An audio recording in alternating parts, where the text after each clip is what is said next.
7-iron like John Davis at 3. You suck, you jackass. I can make things out of clay and lay by the bay. I just made. There is old Mr. Three Wiggle, isn't there? Take drugs, Danny? Every day. Good. Still going.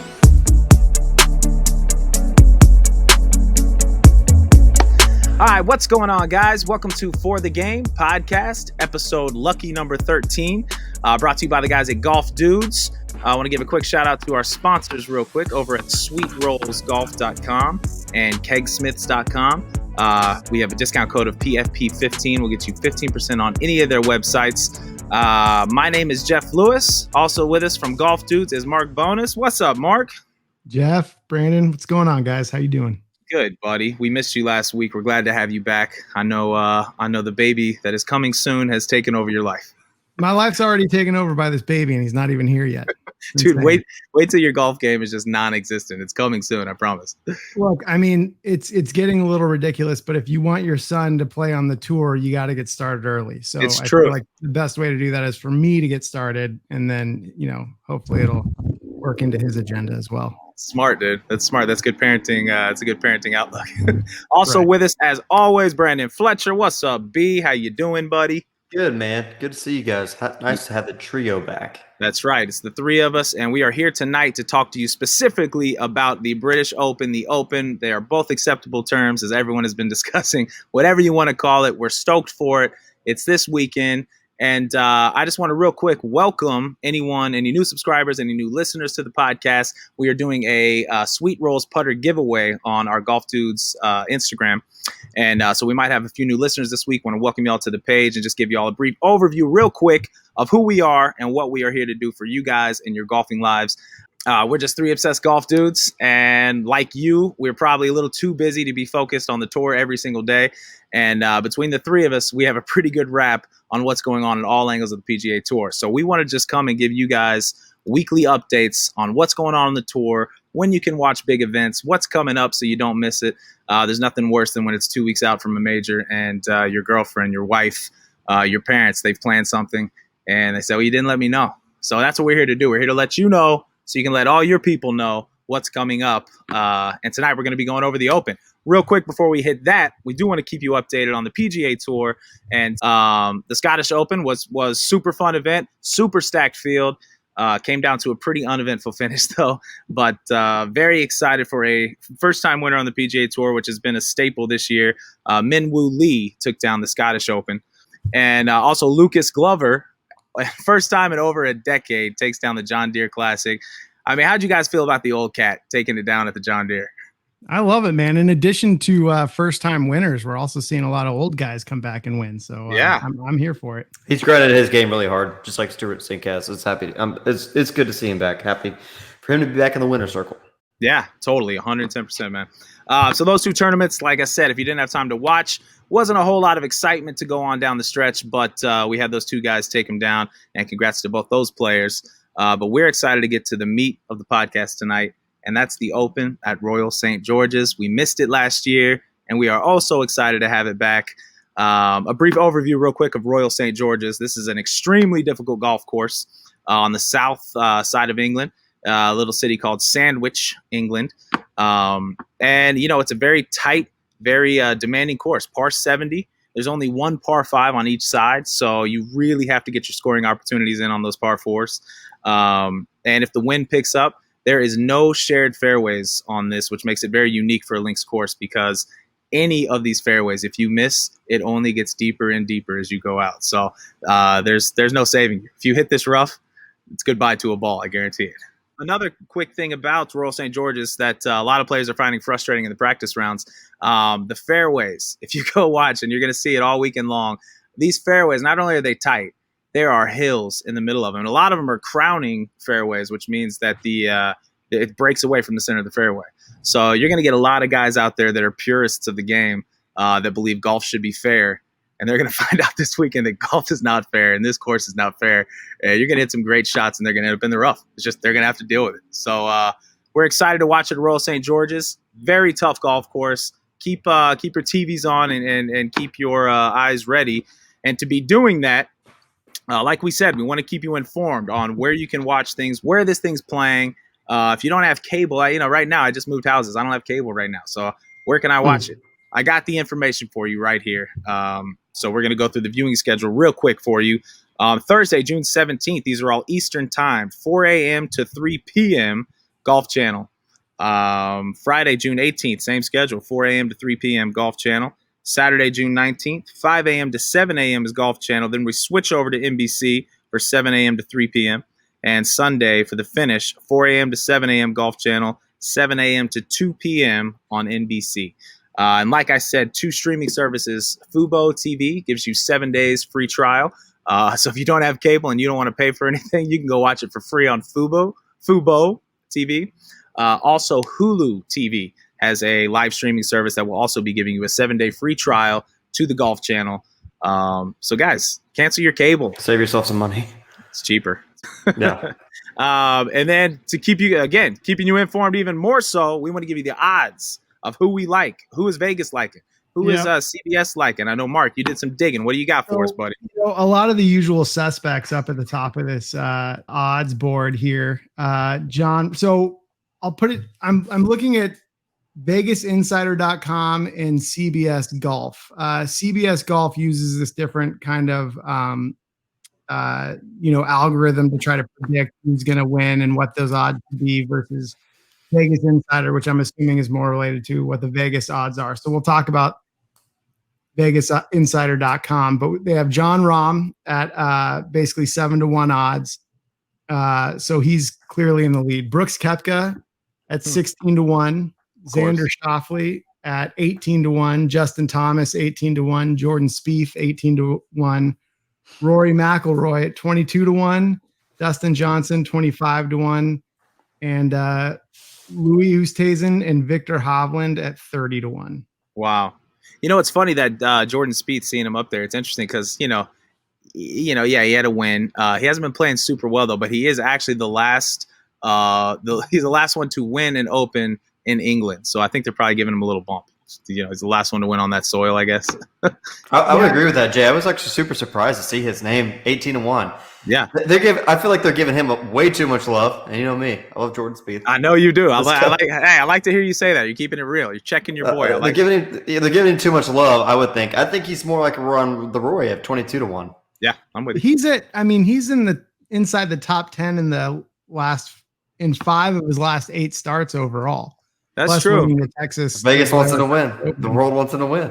No, and it seems like he has found something. I'm with you. Look, he did have the one win, and like you said, he's had a couple top 10s. I just haven't seen him lately. And so, what have you done for me lately in golf?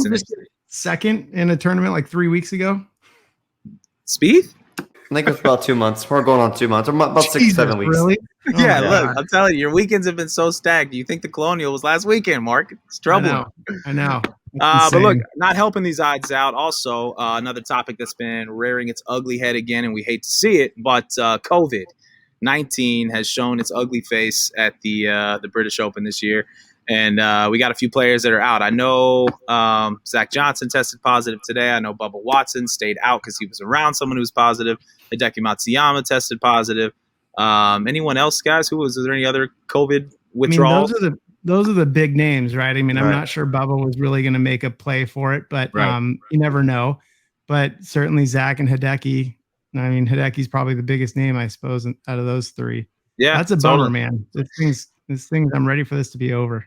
Yes, dude, totally. And especially because you have, look, you have a guy who's won a major this year. So anytime you got a major champion from the same year, you hate to see him missing out of the major just because, that type of golf is a specific type of golf. We were talking earlier, a crazy stat I saw today, which is the reason why Brooks Koepka is so high on a lot of those stats lists. His from 2017 until current, his cumulative score in all the majors is -81. The closest person to him is Dustin Johnson at -23. Yeah, not even close. A freaking ridiculous stat. This dude is just made for the majors. He's bred for the majors. And even though, again, he's another guy, hasn't been playing particularly well for himself, he could take this thing. He could run away with it, So what's crazy about these odds, the VegasInsider.com, which is the one I read, has Bryson DeChambeau at 35-1. But this CBS Golf, which they're saying they have some of the best predictions out of all the odds makers, has Yeah. Bryson DeChambeau 14-1, actually in second place, Wow. and DJ right behind him. Wow, They're giving that guy too much love too. 14-1. That's crazy, man. Look, on this course, I know Greg Norman won on this course. I know that Shane Lowry was the last winner of the Open. Brandon, you dug in a little bit to the previous Opens. Look at what type of player it takes to win an Open. What'd you find out? What you got for us? One that's hitting the ball straight and hitting the fairways. Yeah, like we talked about, especially here at Royal.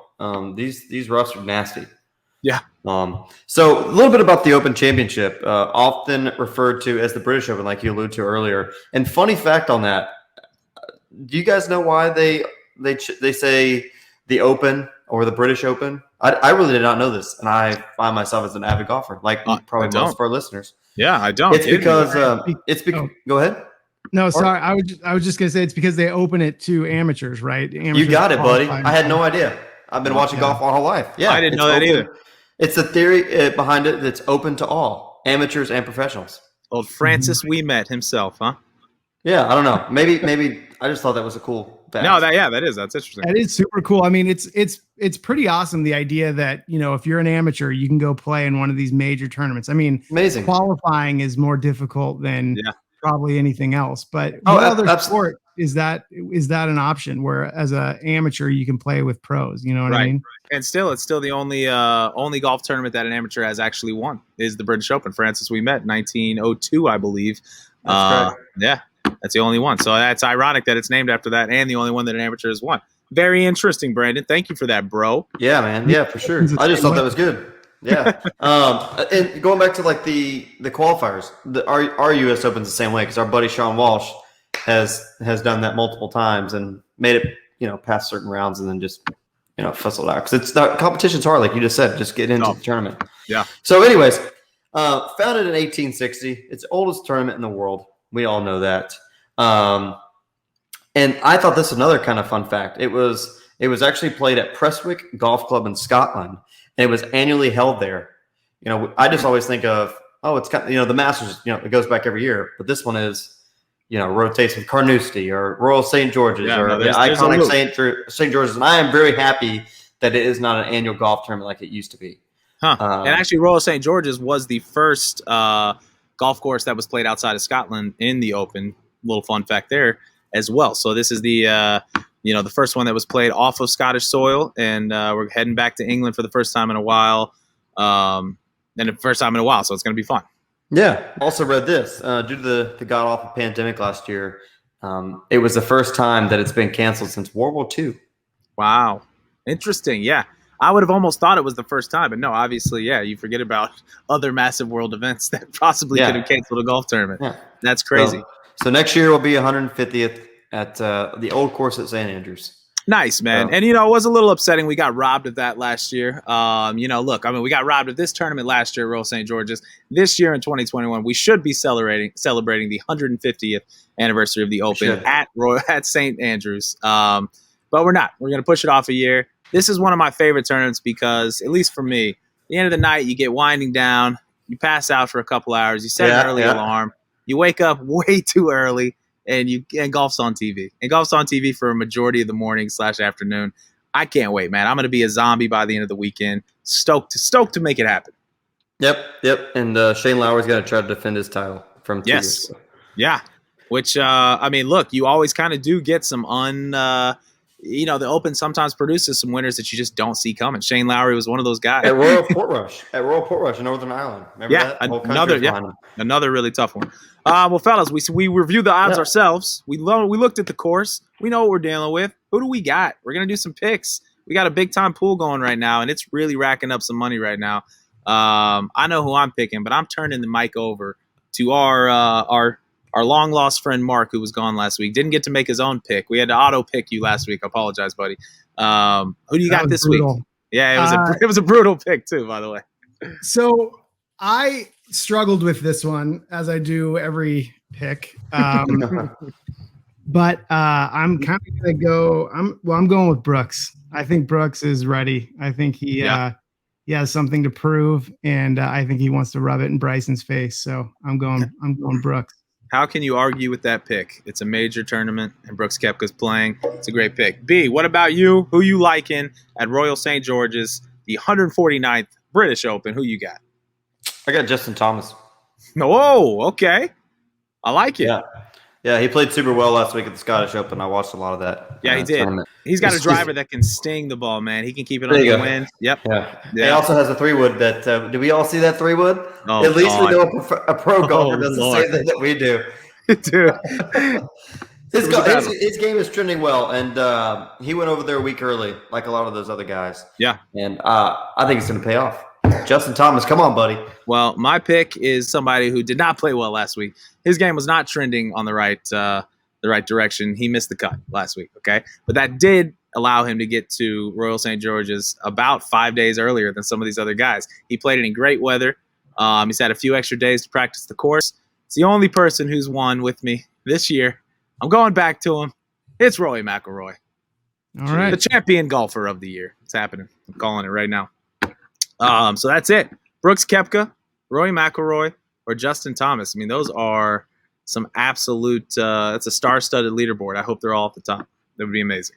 Yeah, but just let's not forget about Jon Rahm. I mean, I know he's a pick to win, our favorite. But, man, he got 7th last week. No, I know. I mean, look, the fact that he's top of the list on almost every single he's Vegas and CBS, he is the guy right now. I hate to say it, but coming off the win at coming off the win at the U.S. Open, how can anybody not pick Jon Rahm to win another major? Dude is playing lights out right now. It's crazy. How much how much the winner will win? How much money? It should be close to $2 million or north of $2 million because that's what That's the purse. Rahm won. He won $2.1 million the other day. Jeez and Pete's. Yeah. All right. Well, there we go. So what we've been doing is we've had a pool rocking for every single PGA Tour event. This is a major, so we're going to keep the pool rocking, but we're going to do something a little different this time. We all picked our winners. We need the winner to actually win the tournament to get the entire pool. We're upwards of, it's probably around $275 now, almost $300 somewhere in there. So you got to pick the winner to get that chunk of change. But we're going to allow someone here to win something else, even if you don't actually pick the winner, but you pick a hot horse. Okay, so we're all going to throw another $20 in this week. We agreed, and the highest player of those picks is getting the win. So someone's leaving the tournament this week with some money. I'm happy to announce. Hopefully, it's with the side bet and the pool. That would be a really nice chunk of change. Mark, I know you could use it for diapers and things of that nature. I'm buying a new Scotty Cameron if I get that money. Good. God bless you. The baby can wait, and that's what I He'll believe. eventually, receive it, and then he can use it to win the British Open when he's 18. Exactly, dude. A Scotty Cam can last 30, 40 years, man. I mean, his kids could be playing with that Scotty Cam. I love it. Right. Well, I just want to thank any new listeners again for tuning into the podcast. If you are one of the hopefuls trying to win a Sweet Rolls putter grip, keep liking these videos. Every single like will give you an extra entry into the contest giveaway, and we're going to be picking that winner here on Saturday, midway through the Open. So we'll announce it. Midway through the tournament. So I want to give a quick shout out again to our sponsors at SweetRollsGolf.com, also at KegSmiths.com. Go check all those guys out. PFP15 gets you 15% off anything on their website. From GolfDoods, my name is Jeff Lewis. We have Mark Bonus with us and Brandon Fletcher. We are excited for the Open. We'll see you guys at the end of the Open. We'll do a post-round wrap-up, and we'll see you guys then. Cheers. Cheers, Phil.